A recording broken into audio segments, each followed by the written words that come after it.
Petri Wine brings you Basil Rathbone and Nigel Bruce in the new adventures of Sherlock Holmes.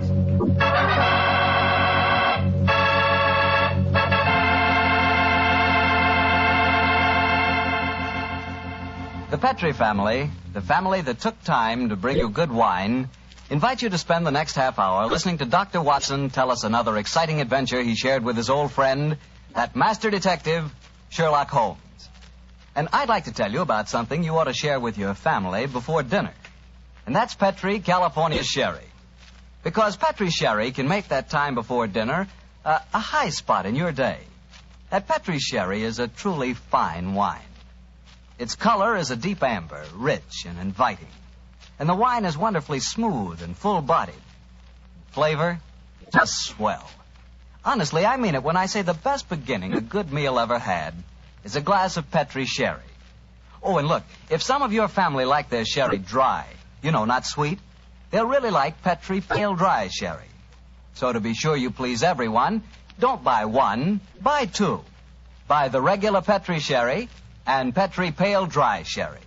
And be sure you look for those letters P-E-T-R-I, because they spell the proudest name in the history of American wines, Petri.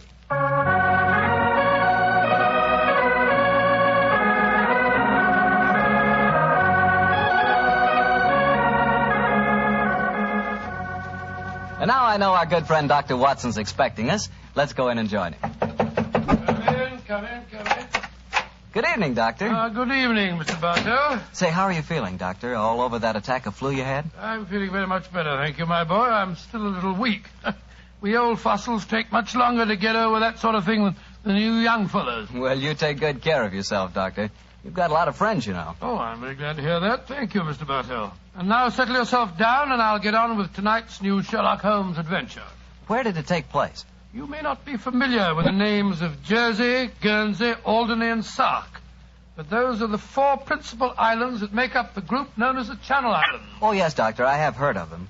Somewhere in the English Channel, aren't they? Between the southern coast of England and the northern coast of France? That's quite right, my boy, though I very much doubt if you ever heard of the tiny island on which this story happened.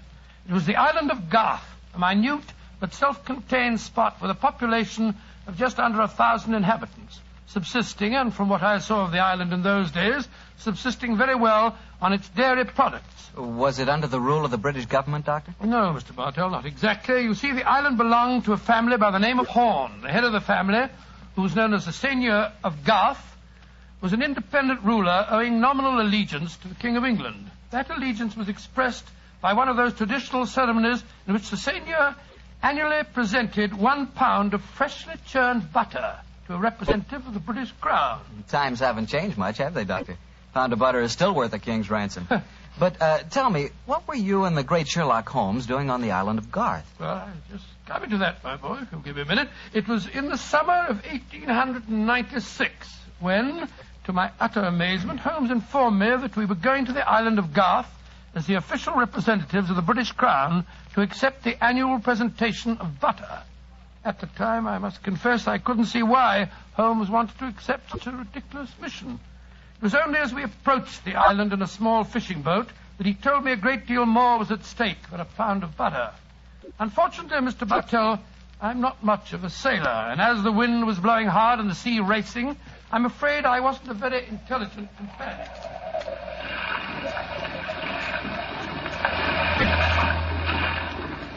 Cheer up, Watson. We'll soon be there. I hope so. I feel wretched, Holmes. I must say the whole trip seems utterly ridiculous to me.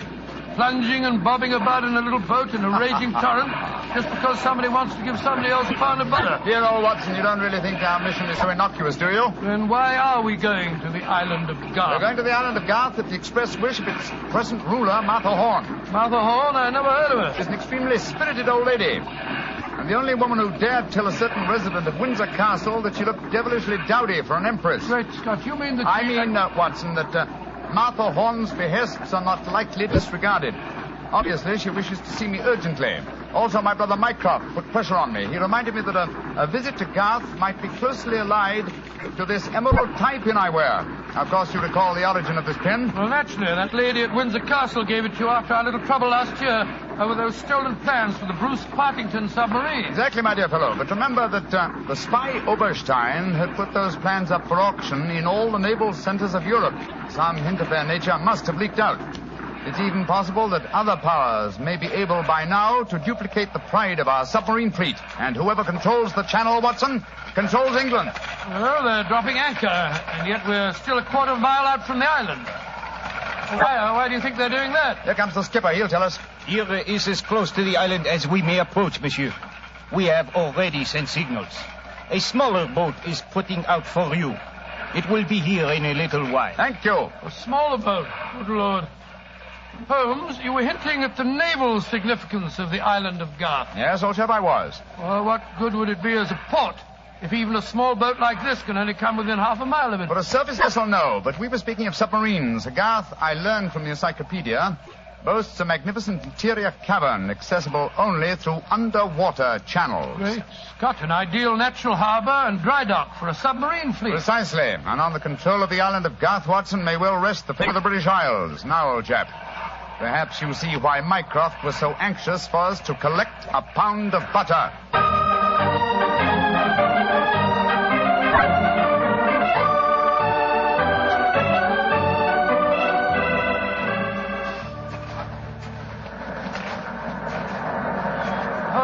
Doesn't it seem wonderful to be on land again? First the fishing smack, and then that wretched little rowing boat. Then the bucket swinging us up the face of the cliff. Now at last I can stretch my legs. Steady, old chap, steady. Let me give you a hand. You'll soon get your land legs back again. Thank you. I'm a bit shaky, I must confess. Hello? Who's that couple walking towards us? Our welcoming committee, no doubt. How do you do? Mr. Sherlock Holmes and Dr. Watson. Permit me to present myself. I am Dr. Hugo Oberwald. How do you do, sir? How do you do, Doctor? And this is Mrs. Reeves, the housekeeper at Horn Castle, where you will be staying. How do you do? How do you do, Mrs. Reeves? Welcome to the island of Garth, gentlemen. We were deputed to come and greet you and take you back to the castle. We can walk there across the cliff tops. It isn't very far. Ah, splendid. I think my friend will appreciate traveling on terra firma once again. Dear me, Herr Doctor. You are not a good sailor, perhaps? No, perhaps about it, sir. I had a miserable crossing. I am sorry to hear it. I trust your short stay at the castle will be some recompense for the journey. The formal presentation of the butter will take place tonight. There will be no reason why you gentlemen cannot return to the mainland tomorrow. Oh, thank you, Mrs. Reeves, but it's more than likely that we shall stay on for a few days. Oh, it will be quite unnecessary. I'm afraid that is a matter for Mrs. Horn and ourselves to decide. I'm afraid that Mrs. Horn is incapable of making any further decisions. Oh, what do you mean, madam? Obviously, you have not heard, but the news is slow in reaching the mainland. Mrs. Horn died yesterday. Died? Good Lord. A natural death, I suppose. But, of course, I attended her myself. A simple case of heart failure. the poor lady died in her sleep. Shall we begin our walk to the castle? By Jove, Holmes, this changes things. You suppose it was a natural death? I suppose nothing, old fellow. But in almost 20 years of practice, I can recall precisely 3 clients, actual or potential, who died natural deaths. Come on, let's follow them.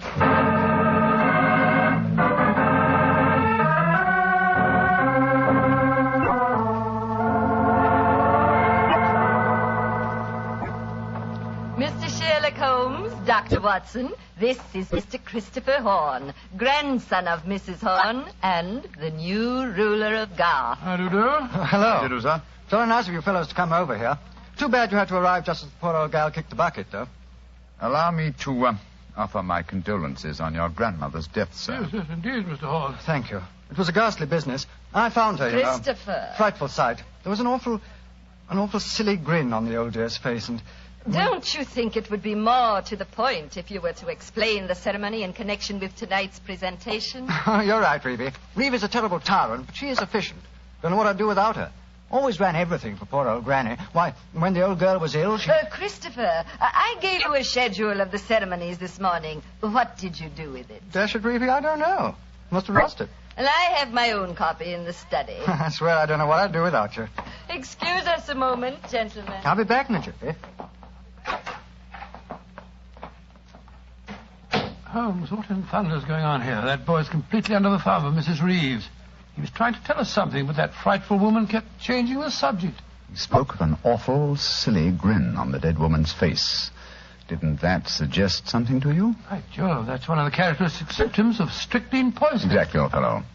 And perhaps he was going on to mention the equally characteristic arching of the body. We've got to get Mr. Horn to ourselves for a little while, and you've got to examine the body of the dead woman. But it's going to be difficult. Is that a balcony outside the window? Yes, it is. Come along. Let's see what it leads to.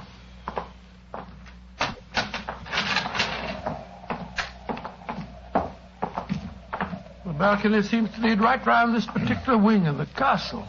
Must have served as a lookout in the olden days. I wish the balcony were a little wider. Must be a sheer drop of a couple of 100 feet down to the rocks below. Yeah. Hello. These must be the windows of the room adjoining the one we just came out of. Let's go a little closer, shall we? We may be able to find out something. Can you see anything? Yes. They're in there. Mrs. Reeves and the boy. She's leaving the room. Now's our opportunity. I'll tap on the window.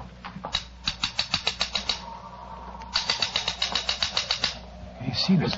He's coming to open it.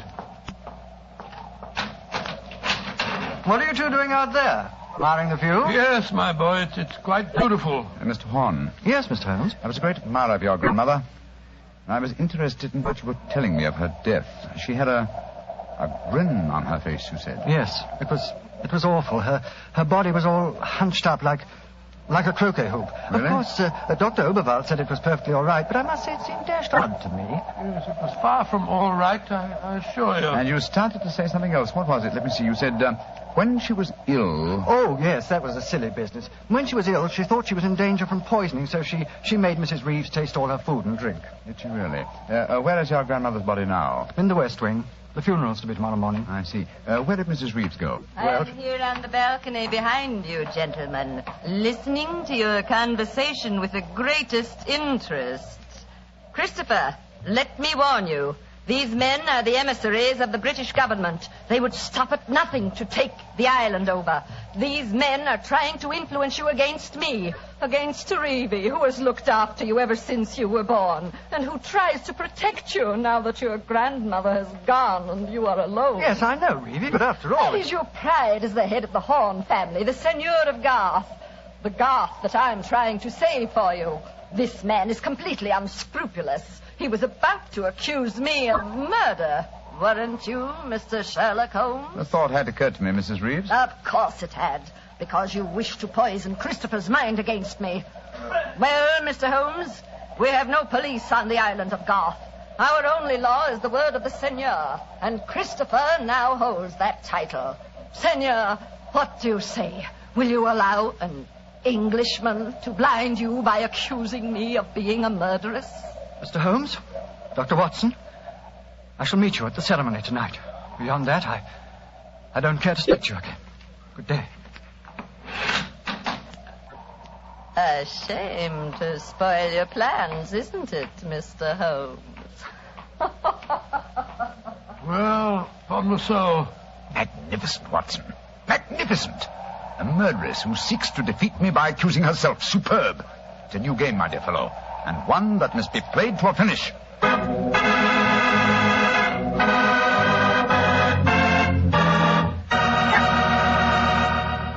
We'll hear the rest of Dr. Watson's story in just a second, so I'm just going to remind you that right now is one time you'd really enjoy a glass of Petri California Port. You couldn't ask for a more delicious wine. Petri Port, with its deep, rich red color and its heart of the grape flavor, is one of America's all-time favorite wines. Petri Port is wonderful after dinner and perfect to serve when company comes. Try it. But just remember that when you want the kind of port I'm talking about, you've got to make sure it's Petri Port, because all Petri wines are good wines. Dr. Watson, this is certainly an unusual story you're telling us tonight. What happened after Mrs. Reeves left you and Sherlock Holmes standing on the balcony? We retired to our rooms and had a quiet and lonely lunch. Though the great man said little, I could see that he was deeply excited and that his keen brain was evolving some plan that would enable us to solve the mystery of Mrs. Horn's death. After lunch, we started to descend the stairs leading to the main hall of Garth Castle. As we did so, Holmes said...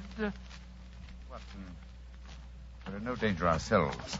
Mrs. Reeves knows that we're here as emissaries of the British government. Yes, and if we didn't return with the butter within a few days, there'd be a British dreadnought here looking for us. However, I am in danger of one of my worst defeats. My professional pride is piqued. If only I could... Watson. Yes, Holmes? If at any time today I slip you a note, don't read it at once, but... Shh. Here comes Mrs. Reeves. Precisely, Watson. I entirely agree. If I do not make the test on Mrs. Horn's body within 24 hours of her death, it will be useless.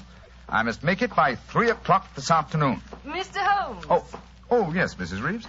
I want to apologize for my behavior before lunch. I was intolerably rude. Oh, please, no. Whatever my quarrels may be with British politics, I at least owe to both of you the duties of hospitality. That's very gracious of you, Mrs. Reeves. I wonder, would your hospitality also include a personally conducted tour of the subterranean caverns for which this island has become internationally famous? Would they really interest you? Well, I'm afraid that my friend and I won't have the time. Oh, yes, not at all, Watson, not at all. We have plenty of time, as long as we're back here by 3 o'clock. I'm sure Dr. Oberwald would be delighted to join us. He has made quite a study of the unique rock formation. Oh, that's splendid. It should prove a most interesting excursion. But, Holmes, why do we want to go stomping around a lot of damp and smelly caves? Well, the exercise will do us good, old fellow. Will you lead the way, Mrs. Reeves? And please remember that it's most important that I return here... I remember, Mr. Holmes. You must be back here by 3 o'clock.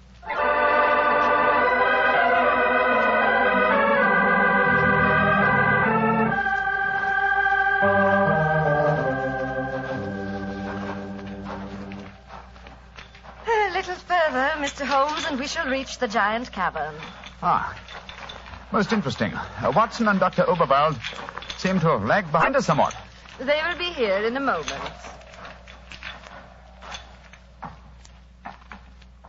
There. This is the giant cavern. Magnificent. Truly a miracle of nature. It's a natural submarine dry dock hewn out of the rocks. Yes, Mr. Holmes. And in the olden days, only the smugglers who inhabited this island knew the entrance that leads to this cave. The first seigneur of Garth found a cache of untold wealth hidden here. Really? Silks, jewels. There are still the remains of some of the finest Calvados brandy stored among these rocks. Indeed. An incomparable drink. Would you care for some? It is our custom whenever visitors honor us with their presence to offer them a glass. I should be delighted. There is a natural shelf here in the rocks. Perfect hiding place. There you are, Mr. Holmes. And here is a glass. This is a rare privilege. I imagine that very few people have been offered it.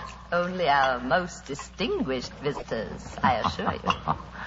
This cavern is completely inaccessible from the outer sea, I presume. Completely. Unless, of course, ships could swim under the sea. Which, as you know as well as I, they can, Mrs. Reeves. Even outside the imaginings of Jules Verne. Indeed. Would you care to explore a little deeper? The others will be with us soon.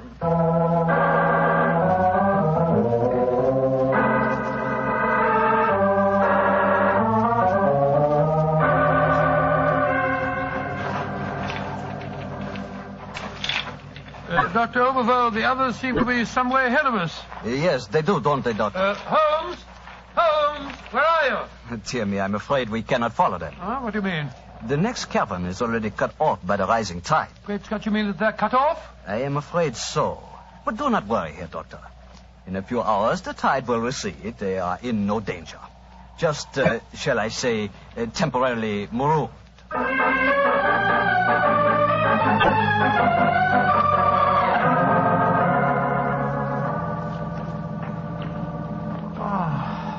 I can't understand it. I'm getting confoundedly sleepy. I'm so sorry. I'm afraid that we stayed here longer than I intended. I fear that we are cut off by the tides. Cut off? For the tide? We're in no danger. In a few hours, we should be able to return. But I'm afraid I cannot get you back at 3 o'clock, which was the time I promised. But it's vital.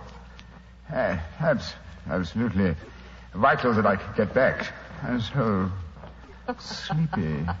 But please keep talking. I must keep awake.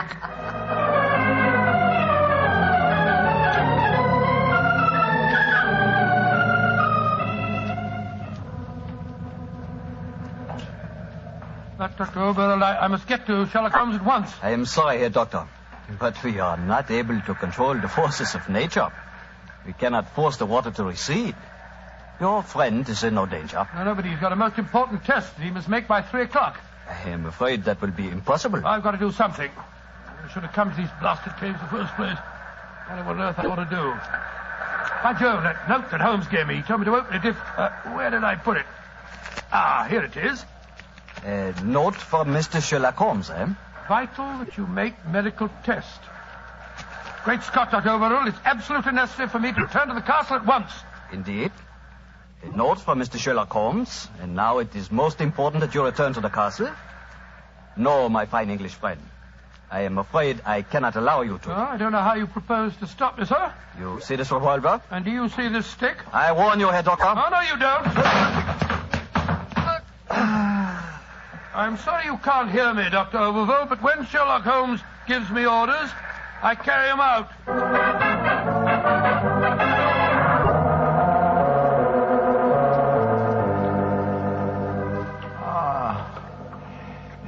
Mrs. Reeves, are we still trapped by the tide? Well, what time is it? 5 o'clock. I'm afraid that you'll be a trifle late for your important appointment. What a pity. You deliberately trapped me here.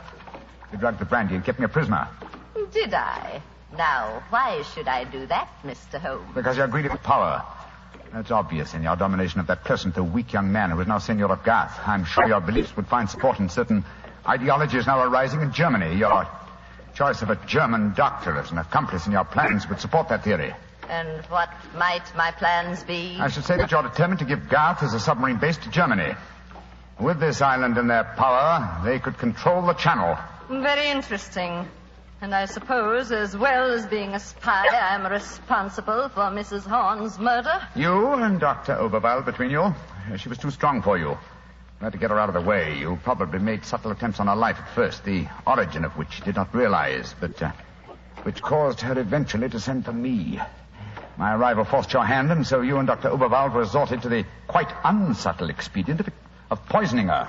All pure supposition, Mr. Holmes. The only law on this island is Christopher Horn. Do you suppose he'll believe you? No, I suppose he won't. You've outwitted me, Mrs. Reeves. I walked into your trap just as you intended me to. Then in that case, you may collect your pound of butter tonight and return to the mainland tomorrow. Mrs. Reeves, how much longer do we have to wait for the tide before we can make our way back to the castle? We can leave now. We could have left at any time. There's another secret entrance that is above the tide level. I merely had to make you overstay the hour of your test. I could not risk Christopher's seeing definite proof. Come now. I shall lead you back. You fool.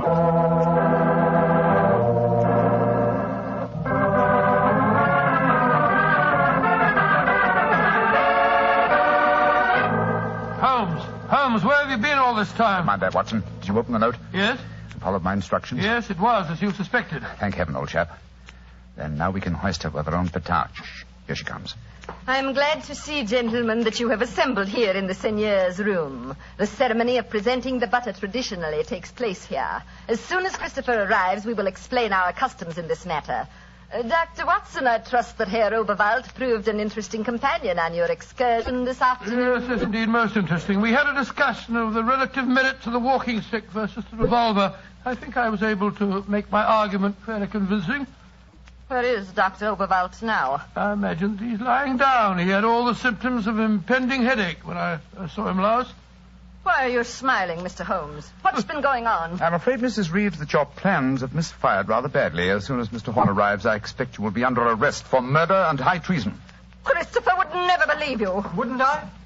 Mrs. Reeves, you poisoned my grandmother. Christopher, what lies have these men been telling you? You're the one that's been telling me lies. I believed you when you said you'd been tasting the old lady's food. But when Dr. Watson showed me the results of his test this afternoon, it was as clear as daylight. But the tests could prove nothing after 24 hours had passed.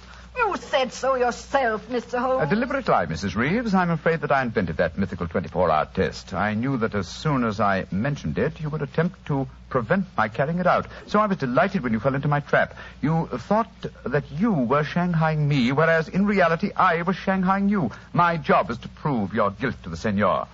With your dominant presence away from the household, it was easy for Dr. Watson to make his test. You devil. You knew all the time. Oh, of course I did. But I had to deceive you. I'm glad my performance was sufficiently convincing. By the way, Mrs. Reeves, the drugged brandy was dreadfully clumsy. You didn't drink it home? Why, of course I didn't. But it was very unflattering to me that Mrs. Reeves thought I might. Mrs. Reeves, you realize what this means, don't you? I'm going to ask these gentlemen to take you and Dr. Oberwald back to the mainland with them tomorrow. And stand trial in a British court? Never. I was born on the island of Garth. I have lived here all my life, and I shall die. Peggy, what are you up to? Stop her! She's going out on the balcony. One day, Garth will belong to Germany. One day, the whole world will belong to Germany. Goodbye, you meddling fool. Goodbye. Great Scott, she's gone. It must be a couple of 100 feet to the rocks below. What a dreadful thing. I still can't believe she was a murderess and a traitor. Now, it's shocking. A shabby finish to a shabby business. Mr. Horn, I suggest that we make sure Dr. Oberwald does not escape justice, and that we then perform the ritual presentation of the butter. Yes, Mr. Holmes. The island of Garth will still pay tribute to England, and I think it always will.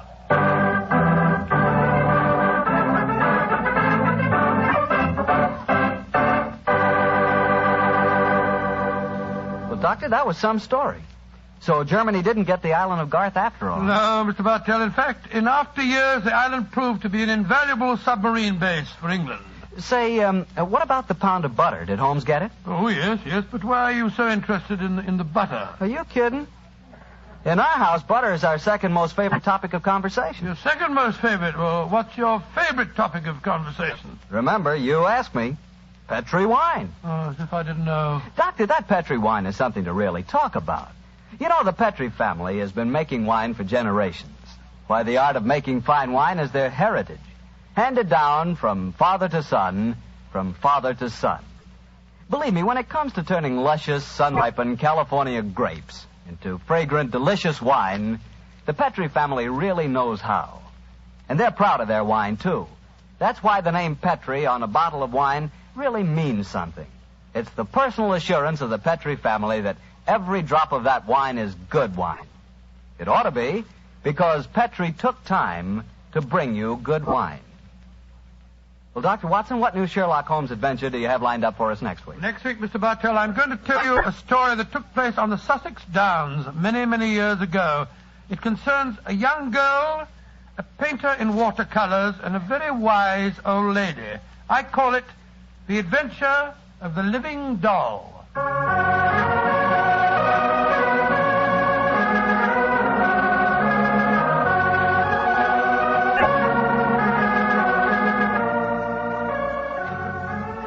Tonight's Sherlock Holmes adventure was written by Dennis Green and Anthony Boucher and was suggested by an incident in the Sir Arthur Conan Doyle story, The Adventure of the Bruce Partington Plans. Music is by Dean Fosler.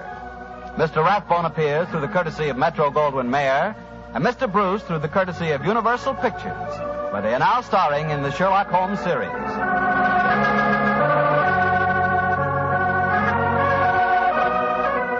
The Petri Wine Company of San Francisco, California, invite you to tune in again next week, same time, same station.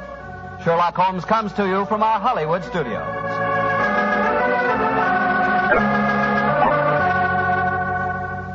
This is Harry Bartell saying goodnight for the Petri family. For a solid hour of exciting mystery dramas, listen every Monday on most of these same stations at 8 o'clock to Michael Shayne, followed immediately by Sherlock Holmes. This is the Mutual Broadcasting System.